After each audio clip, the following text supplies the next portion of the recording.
Which one would you use? It's not. No, I support the name. Yeah.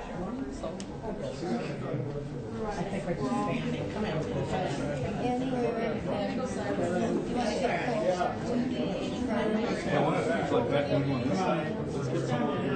Sorry, I don't.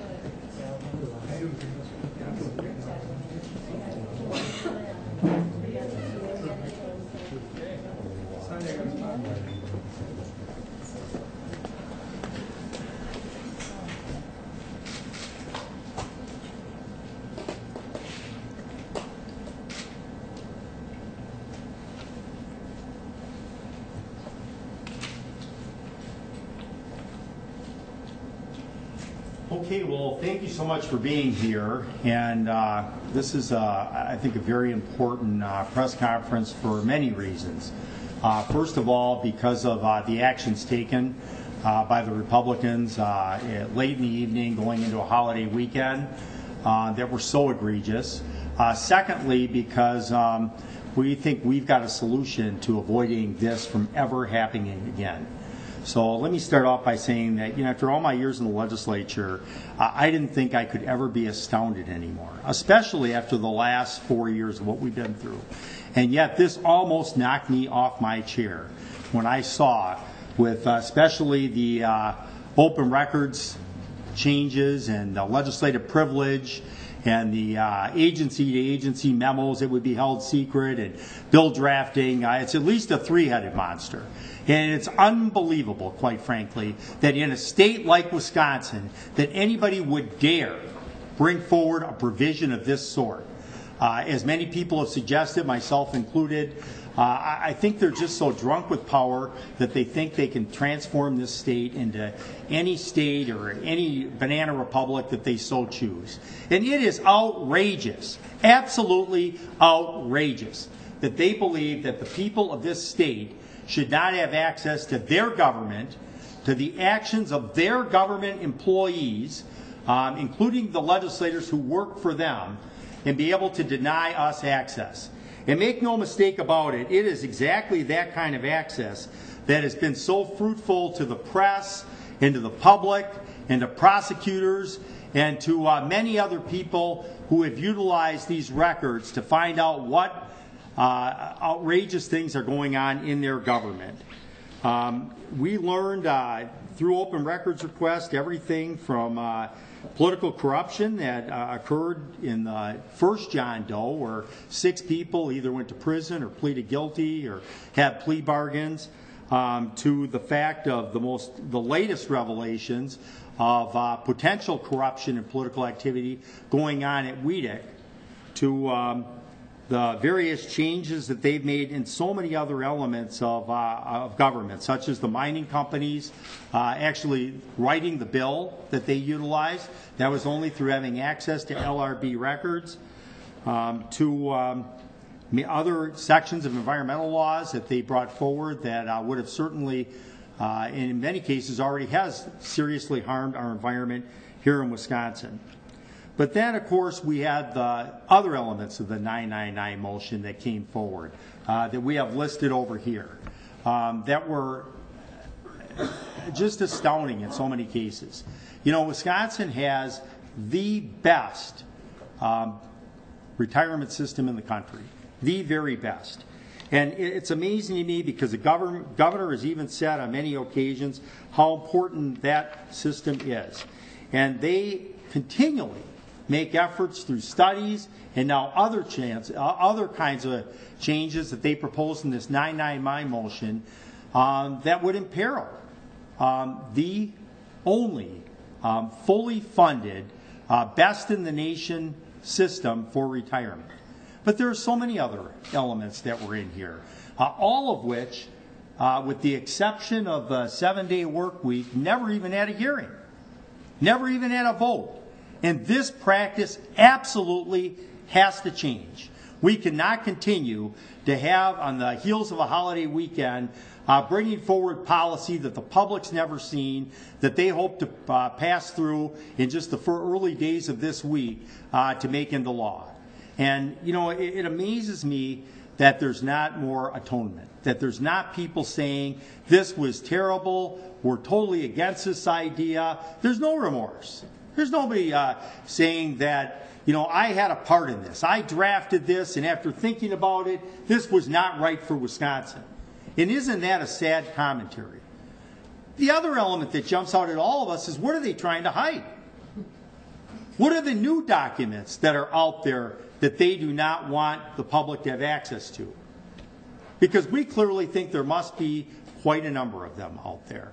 And the fact that they were going to retroactively apply this to July 1st, I don't know if on July 1st or July 2nd, there were all kinds of new memos that went floating around, but obviously I read the comments of so many of their leaders and people that serve in finance who have defended this, who in Wisconsin in this day and age obviously believe that it is okay to not allow the public to participate fully in their democracy. The Speaker said, I think it's a good idea. I want to make sure it mirrors the rest of the country. Well, Mr. Speaker, it doesn't mirror the rest of the country. No other state in the nation would have what they tried to emblazon in the law.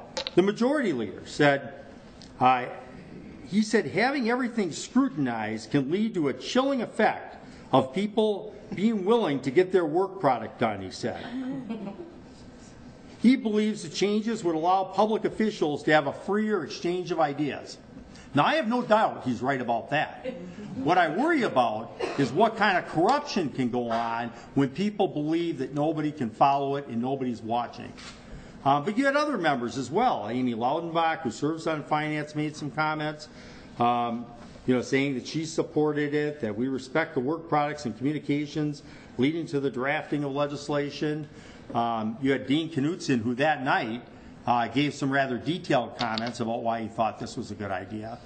And but I want to now introduce our assistant leader, who has been working hard and who I think has put together a work product that we all support, that we believe will finally, at long last, put an end to these kind of shenanigans that have absolutely no place in Wisconsin. So with that, Representative Shanklin. Thank you. Well, I think we can all agree that what Republicans did on the Joint Finance Committee last week was an affront to our democracy. And many of us here today in the Assembly Democratic Caucus were walking around parades, going to neighborhood events, seeing people at our Riverfest and all the wonderful July 4th celebrations, celebrating our freedoms and meeting with constituents. And the number one thing we heard, whether it was shaking a hand at a parade or greeting someone at a neighborhood picnic, was how severely concerned, gravely concerned, the people of our state were with the radical changes the Joint Finance Committee made through Motion 999. But let's put this into context. We're almost a week past the statutory fiscal deadline to get a budget, and the Republicans, as far as we know, haven't even announced when the Senate is meeting, and we're waiting to see, obviously, when that will be and if they indeed have the votes for it. So we're already past the budget deadline, and we're debating a budget that severely undermines our university system, that puts our public schools on the path to getting fewer dollars thanks to the voucher scheme, and more. And so on top of all of that, on a holiday weekend, Republicans queued up Motion 999, as you can see here, with no public debate. These bills, save for the full 7-day work week bill, did not get public hearings and have not been debated and given to the public at all. In fact, our Democrats on the committee only had about an hour or two to look at it before they were to vote and debate. I think that is an affront to our democracy, and we saw the press get heated up about the open records changes in the legislative privilege as well. That speaks to the severe nature of these non-fiscal policy items thrown into the budget at the last minute. This does not serve our constituents. We are here to debate, to deliberate, to gather information, to be very, very diligent, and to think very clearly about the ramifications of representing our constituents to the best ability versus to the worst ability in some cases that some members of the legislature choose. So we think it's important to bring respect to the deliberative process. We haven't seen that very frequently in these halls stalls for a while now, and we want to talk not just about the process, but we're here with a solution. We're not here to complain. We're here to fix the problem. We have a bill that would ensure that whenever non-fiscal policy items are thrown into the budget, that at the very least, our constituents receive the respect and courtesy of having a public hearing and an executive session. So under this bill, it would require that all policy items identified by the LFB would be referred to standing committees in each house. The standing committees would be required to hold a public hearing and an executive session on each item, which would give our constituents and everyone around the state ample opportunity to first find out what's in the legislation, and then, of course, say whether or not they support the idea, provide good suggestions, and get involved in the deliberative process. It's time to make the legislature a truly deliberative body. We're tired of 12:01 a.m. motions. We're tired of seeing Republicans throw things in at the last second, hoping no one will notice over a holiday weekend. And this, at the very least, will allow for both the media and the general public to know what's happening, to be able to report on it, and to be able to get that information to us. We take our jobs here seriously. We respect the voices of our constituents, and we care very dearly about what happens to them. I'll give you an example. The non-fiscal policy items thrown into the budget on long-term care, something that no one, not even DHS, knew about originally, nor did our managed care organizations, the people who rely on IRIS and family care. This was put into the budget without any kind of deliberation, and while there are 4 public hearings across the state, they weren't given specifically on long-term care. So under this bill, those long-term care changes would be referred to a committee, presumably the Committee on Aging and Long-Term Care, and anyone concerned about that specific policy item wanting to talk to that would be given the courtesy of a public hearing and an executive session. We think that this is important. If this bill were signed into law and had already been law over the past year, we would have seen the governor's proposed changes to the Wisconsin IDEA, which is a non-fiscal policy item. We would have seen that as a separate bill referred to a standing committee, and legislators who were behind that would have had to answer to it. They would have had to answer to why they wanted to change that, and it wouldn't have been such a fight to find out who was behind it. Now, interestingly enough, we found out today from the Journal-Sentinel that there is a lawsuit related to the Wisconsin IDEA and the governor being unwilling to give up his legislative records related to drafting it. He calls it deliberative materials, which is exactly what was included in Motion 999. So our question today is, could it be any clearer that the governor and his staff were involved in the crafting of these radical changes to our open records law, to granting legislators more privilege, which I don't know a single person in the state who wants legislators to have more privilege, and to giving more privacy to the drafting records through our legislative agencies. We're tremendously concerned about these, and we're going to be watching extremely closely, since over the weekend we heard from Republicans they'd be willing to change open records. Well, let's just see how much they're willing to change it, since they were the ones behind it, they're the ones who voted for it, they're the ones who supported it and lauded it and said how great it was in the paper over this weekend. So suddenly, all of a sudden, they're not behind it. Let's watch closely. We will be there to watch. We want to make sure that the legislative privilege is taken out. We want to make sure that the open records changes are taken out and that we preserve our strong open records laws. And ultimately, we care about clean, honest, transparent, open, and accountable government. And that's what this bill here today does. We're excited to introduce it. We'll be putting it out for co-sponsorship. And we want people to know that had this bill been law, we wouldn't have had to deal with, the Progressive and the Center for Media and Democracy wouldn't have had to sue the governor for his deliberative records, because all of these things would have been put into a committee, and we would have been able to ask those questions then. So with that, we're happy to open up to questions, and we're excited to talk more about clean and open government. So the Democrats say time after time that, when you're in charge, you do this. Now you're saying they're in charge, they're doing it. I mean, when does it stop? How does it stop? Well, let me say 2 things on that. First of all, that's exactly the point of this bill that we're bringing forward.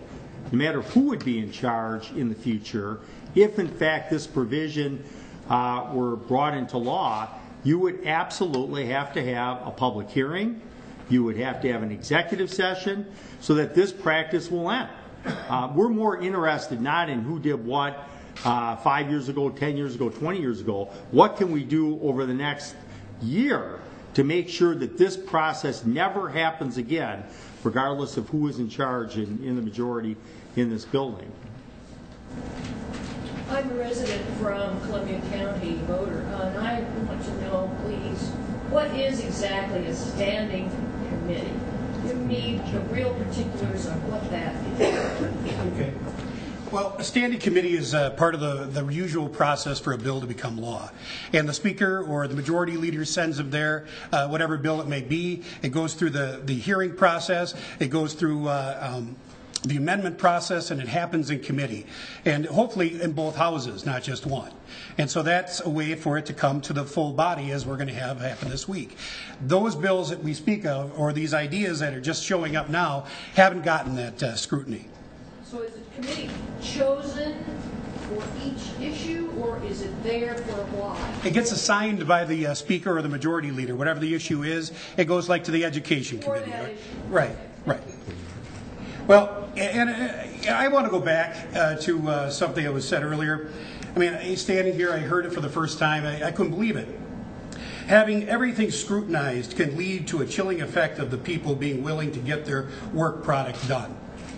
That was said by the Majority Leader of the great state of Wisconsin in the Assembly. To me, that sounds like it came out of the words of John Gotti. These are not the words that leaders in previous years have used. They're not the ones that should be used today.